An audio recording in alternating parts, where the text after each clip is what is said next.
Hi there, Duck. Let's take a look at this set of essays you've sent us. Okay, the first one is about the economic success of countries with longer working hours, so let's see what you said about this.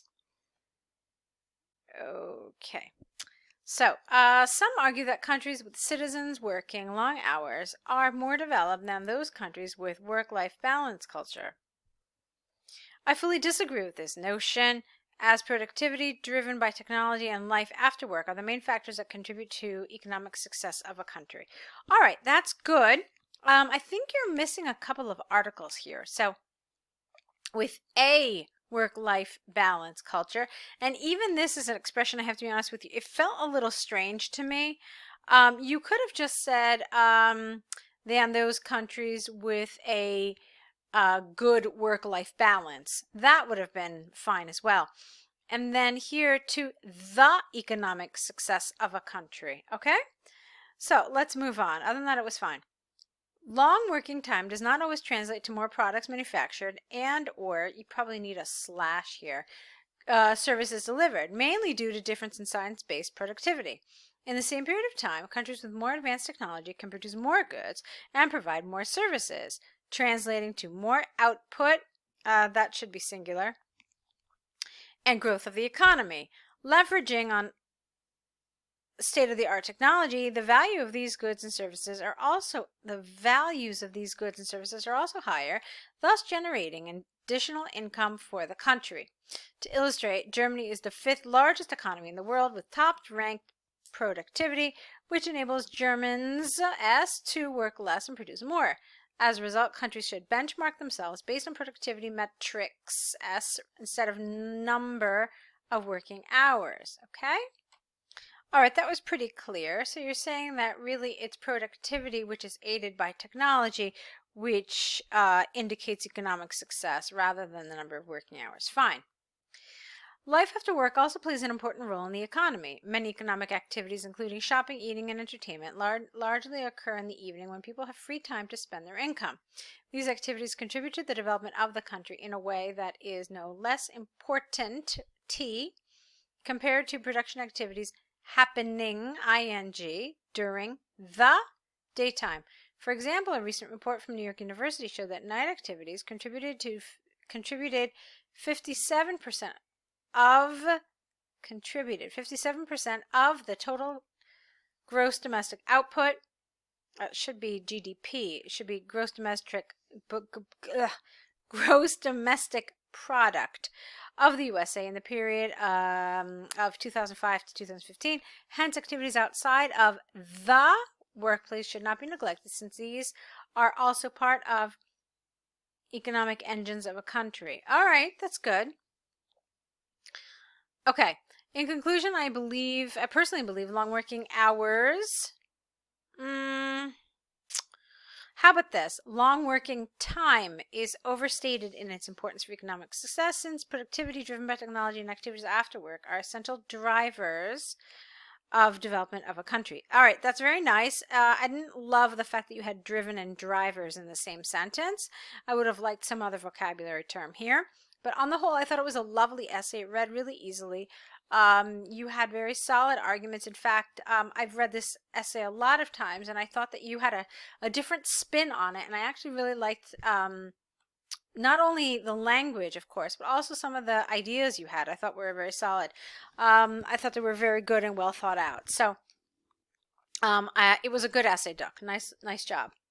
All right, why don't we take a look now at your letter to... Okay, let's take a look at this. Hi, Angela. Hope you are well. Please accept my apologies for a sudden change of our scheduled plan.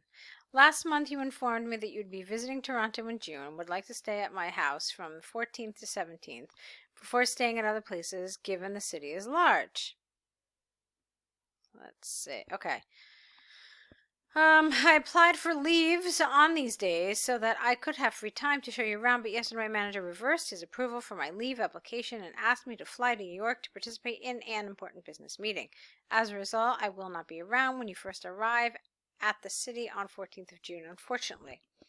Okay. Okay, fine. Now, first of all, bear in mind that when you get your exam paper, it's going to give you instructions, start your letter dear, dot, dot, dot. So, hi would probably not be appropriate. They'll probably ask you to write dear. So make sure you make a note of that and pay attention and follow those instructions. I didn't like your paragraphing. I hope you are well. Please accept my apologies. Don't belong in their own paragraph. It should be part of your introduction. Okay, so that's one thing. Also, I didn't really care for this expression, please accept my apologies. It felt rather formal. So I would prefer to see it a little more informal. So what do I suggest? Dear Angela, hope you are well. I wanted to write and tell you how sorry I am because I have to change our plans. All right. Or, I'm writing to tell you how sorry I am for an unexpected change in our plans. All right, so that's another way you could have said it. And then let's see. Last month you informed me you would be visiting Toronto in June and would like to stay at my house from the 14th to 17th before saying okay. Leave should be singular. Reverse the decision. Asked me to fly to New York. Okay. And then that's fine. All right, and the rest of it was fine. All right, capital, yes, it's capitalized. Good. If it is not too much trouble for you, may I ask if you can change your itinerary slightly so that you will be visiting and staying at other places in Toronto first on 14th through 17th before moving to my residence on 18th, 20th when I return home. All right. First of all, some of the language here is a little formal again. I know it says formal apology here, which is kind of confusing to me. It is a friend, so since it's a friend, it should be an informal letter. I don't know why it says formal.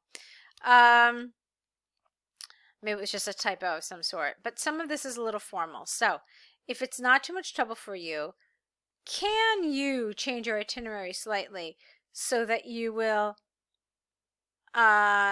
stay at the other places in Toronto first from the 14th to 17th before, how about this, staying with me from the 18th to 20th when I return home.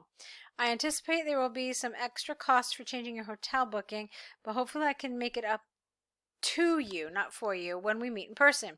You can count on me to bring back a large bag of your favorite sweet chocolate from Dark Confectionery Store in New York.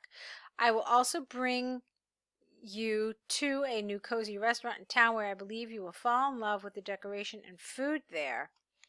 Okay.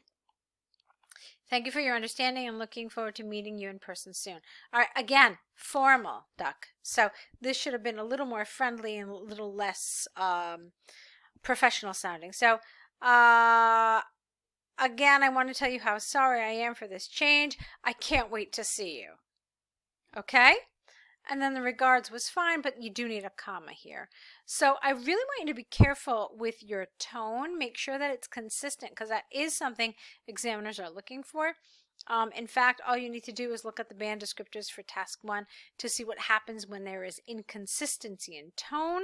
All right, you can see where that places you in task achievement. All right, so look it up so that you can avoid this kind of mistake. And other than that, I thought you did a nice job. Okay, so go ahead, correct these, and let's see your next set. Good luck to you.